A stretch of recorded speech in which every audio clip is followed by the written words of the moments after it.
if you would have told me that on Sunday, Dan Quinn, who would have probably been either one or two for my favorite ideal candidate to replace Pete Carroll as head coach of the Seahawks, would put out a defense in a home playoff game as the 2 seed that was embarrassing to watch, I wouldn't have believed you. But here we are on Tuesday morning, and that's what I saw a couple days ago. Now, I think Dan Quinn is a talented defensive mind. I think that there is a scenario in which I would still want him to be the head coach in Seattle, but I would need a lot of questions answered about what happened on Sunday. And honestly, they would have to be really good answers. And also, I would have to know that there was significant buy-in from returning personnel to Seattle. I would have to know what the game plan going into the draft is. But, I mean, that performance on Sunday does not instill a lot of confidence in me if he is the hire we're going with for our next head coach. And to be honest with you, that's not even the full extent of my worries about the Seahawks going into the next couple of seasons. Now, in case you haven't been paying attention, Pete Carroll steps down as head coach for the Seahawks last week, and it's been kind of an assumption that Dan Quinn is going to be the ideal candidate to replace him. And overall, I'm okay with that. But there's a couple names that I think they should really look at. I would love to see Mike McDonald from Baltimore. I think that's my ideal candidate. Like, post Packers beating the crap out of Dallas in the playoffs at home, I think Mike McDonald, and again, this could change next, Saturday or Sunday that they play for the divisional round.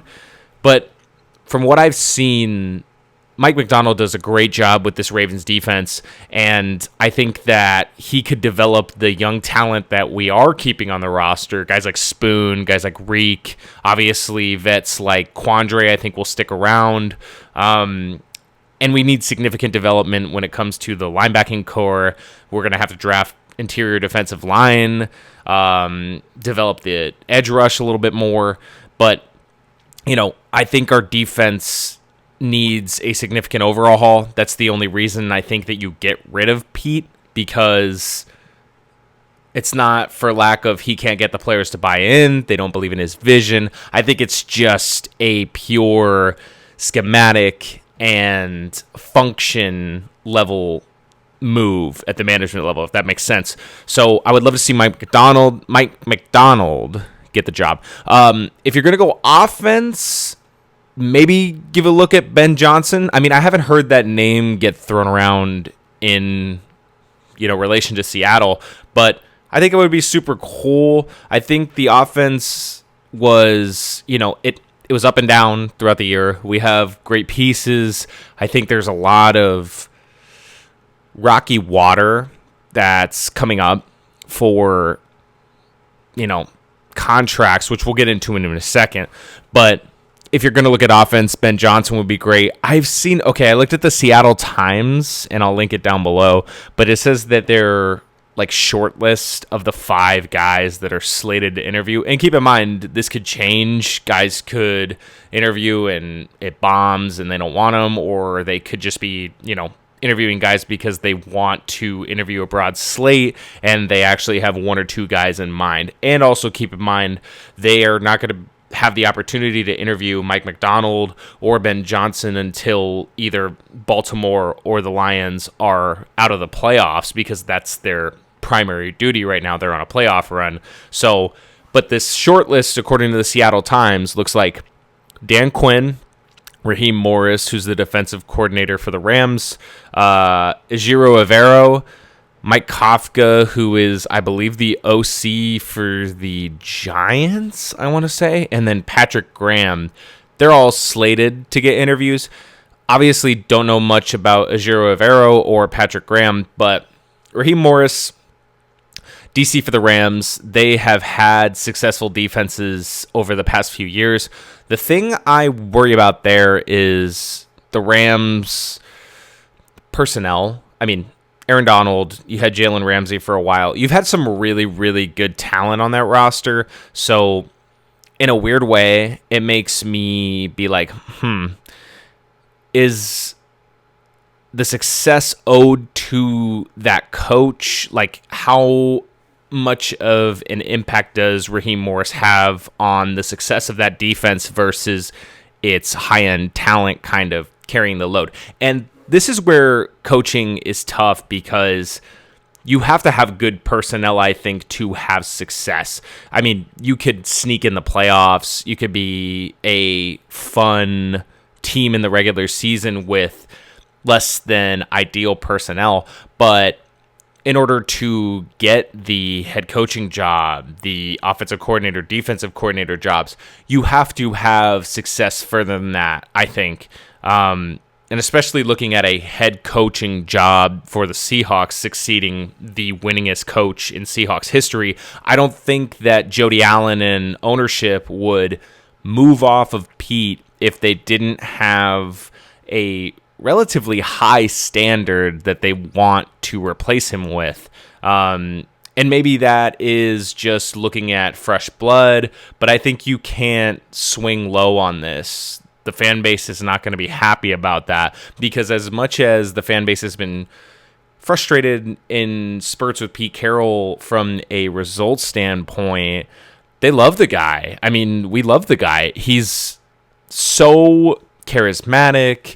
You can buy into any team that he coaches because he is just such a enigmatic and fun figure to root for. And he made you buy in no matter what the expectation for the team is. I mean, Seahawks fans last year were excited for the season despite the fact that everybody, including most of the fan base, thought that the team was going to be awful. I think just because we wanted to see, hey, what does a post-Russell Wilson era Seahawks team look like under the assumed full control of Carroll? And the last 2 years, as frustrating as they could have been at times, they were fun to watch. And I think Jody Allen and ownership know that Seahawks fans have a high standard. I don't think they're going to swing low. And that's why Mike Kafka, to me, doesn't make sense. Giants offensive coordinator. I mean, I don't know if people watch the Giants. I know they made the playoffs last year and they had some success. Daniel Jones played very well for his standards. I don't think he's a good quarterback. But, I mean, they made the playoffs, this, that, and the third. But they were awful this year. And they can't seem to get anything out of wide receivers. And this is difficult because maybe that's a GM thing. Maybe that's a drafting, scouting, who they bring in. They just, you can't squeeze any juice out of an orange that doesn't have any juice in it. But you have to be able to do something. And, I mean, that offense was, for the most part, just awful this year. I don't understand why you would hire Mike Kafka when there are better offensive coaches out there to hire. I don't know why you're not looking at a guy like Eric Bieniemy. I don't know why that name hasn't been brought up in any head coaching interviews. I think that's odd. The only thing I could think is maybe he's slated to take over for Ron Rivera because now that he's out for the Washington Commanders. But, I mean, that one simply threw me for the loop. Like I said, Evero and Graham, I don't know that much about them, so I can't comment much on that. Dan Quinn, before that disaster, would have been cool with that. Raheem Morris, we'll see. I'd like to see what, other people kind of say in support for him or, former players, testimony, stuff like that. But we'll see. Excuse me. Other than that, I mean, I want to talk about the draft, but the issue with that is it's going to be tough to know what direction they're thinking of going in until we get the head coach, because that's a huge determining factor in what the roster construction and roster changes are going to look like going into this offseason. But at the baseline, some things that need to be taken care of. Interior defensive line needs help bad.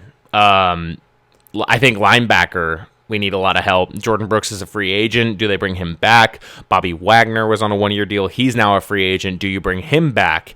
He was an all-pro, but we're now at a point, and I can't believe I'm saying this about Bobby Wagner because that is one of my favorite players in franchise history, but do you bring him back? I mean, second team all-pro, whether or not he is as old as he is, and whether or not, I mean, it's so tough because he made so many tackles and he's such a presence and leadership. But the problem is he's getting older and he's getting slower. And in coverage, you watched teams pick on him. And particularly, you watched the 49ers pick on him.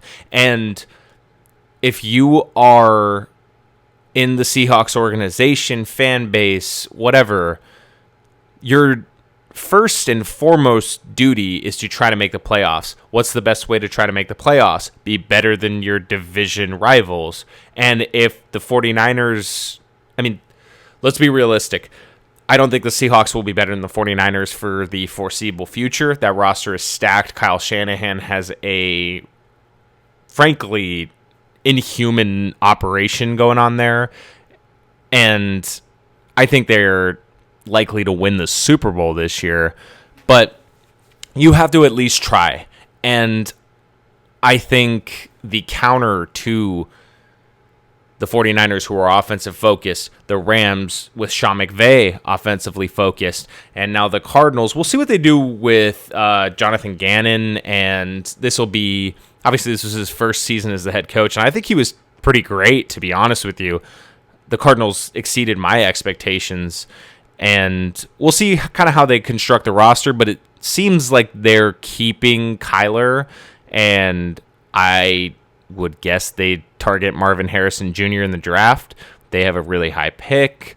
They can afford to spend that on a guy like Marvin Harrison Jr. So if all three of the other teams in the division are going, hey, offensive focus, we have to just run up the score, it might be worthwhile to invest heavily in defense, which I think is something that Pete probably wanted to do, but maybe it's just these new offenses and these young guys, Shanahan, McVay, are just, they're working in a different sort of level than Pete worked in for most of his career.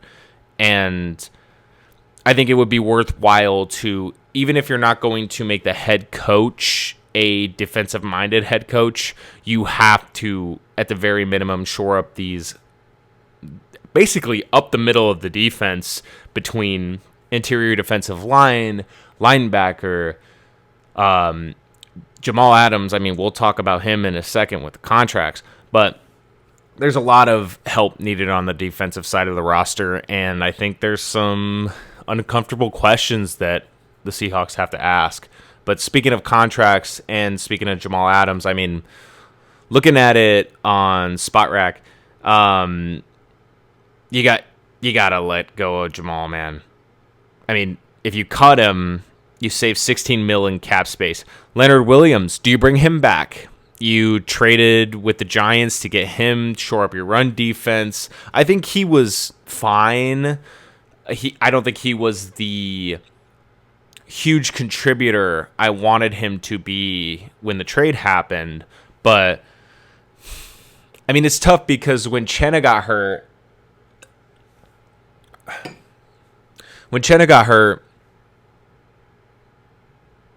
a lot of things changed. You could tell, I mean, their run defense in the beginning of the year was excellent, and then once Chenna got hurt, that was kind of the catalyst for things completely falling apart. So, what do you do there? Do you bring back Leonard Williams? I'm going to guess he gets 3 years, $35-ish million. That's probably his open market value. Teams might overpay for that, but I think that's, given, I would say compared to other contracts at the same position, same age, relatively similar production, that's what you're looking at. But if you can get good value cheaper in the draft, I think let him walk. Go for something else. Don't, put more money on the books when we already have other cap concerns like Tyler Lockett. His cap hit next year, or this year, I guess, is $27 million, $26 million next year. And keep in mind, it was $11 million last year. That a lot of that money was pushed to a later date to compensate for getting Geno paid and adding extra pieces to the roster, because I think they really bought into the surprise success that they had last year, and they were able to kind of push that money back. I also know part of that was the end of the Russell Wilson contract. Like, the money stuff is complicated, but speaking of a lot of money, DK, $24.5 million this year. $13 million last year. It's an $11 million increase in his cap hit. And there's not a really good way to move off of him this offseason. I have a bevy of issues with DK Metcalf. But that's for another day. But he's way too talented of an offensive player to not be more involved in the game plan. And even as a guy that has a lot of criticism and gets frustrated with DK, I thought there were times last year that I'm like, why is he not involved in this game plan at all? He's way too physical of a presence. He's way too good of a receiver to just essentially omit from the passing game, especially when it's pretty clear that him and Geno have a relatively good connection with each other. And now that cap hit goes up $11 million, whoever the next offensive coordinator it is that takes the job in Seattle, because I think Waldron is gone. I don't think there's any chance that he comes back. You got to get him more involved. And speaking of big contracts, I'm looking on SpotRack and it lists the contracts from most, biggest cap hit to lowest cap hit. I love the guy, but why is Will Dissly getting a $10 million cap hit? Love the guy. Has done some great things. But why? So here we are. I think cutting him is probably going to happen. It's not a bad dead cap hit. You essentially lose $3 million on the deal, but you save $7 million, and that $7 million can be spread amongst other guys. It can be a big contributing factor to maybe if you do want to keep Leonard Williams. And then I think a huge question is, like I said earlier, at linebacker, money-wise, what do you pay Jordan Brooks? Do you pay Bobby Wagner? Does he take a friendly deal to stay with the team and be veteran leadership, all that kind of stuff? These are big questions, and to be honest, I'm nervous going into the offseason. I think we all know it's rebuild time. The question is, how painful of a rebuild? And that's all I got for today. My name is Brian. I am so thankful that you are watching or watched this video. Let me know what you think. Comments, questions, all that kind of stuff. What do you think would be a good move for the Seahawks? Or if you are a fan of a rival team, what do you hope for the Seahawks if you don't like them? Let me know. Like I said, thanks for watching. See you next time. Take care.